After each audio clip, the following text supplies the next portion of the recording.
ကျွန်ုပ်သည်ဘေးရန်ကင်းကွာချမ်းသာရပါလို့ဤစိတ်ဆင်းရဲခြင်းကင်းရပါလို့ဤကိုယ်ဆင်းရဲခြင်းကင်းရပါလို့ဤကိုယ်ဝန်ကိုယ်တာကိုယ်ခန္ဓာချမ်းသာစွာမွေးမြူနိုင်ရပါလို့ဤ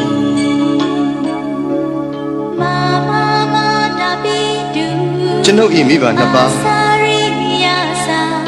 ဆရာသမားအားလုံးညာတကာမိတ်ဆွေအားလုံးတရားကျင့်ပေါ်များအားလုံး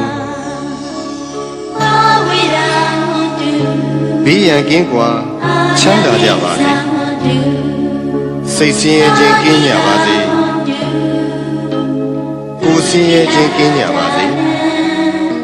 ကိုယ်ဝန်ကိုယ်တာကိုယ်ခန္ဓာချမ်းသာစွာမွေးမြူနိုင်ကြပါစေဤအရာတွင်မှမှီတင်းနေထိုင်ကြသော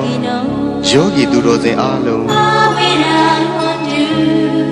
ဘေးရန်ကင်းကွာချမ်းသာကြပါစေစိတ်ဆင်းရဲခြင်းကင်းကြပါစေကိုယ်ဆင်းရဲခြင်းကင်းကြပါစေ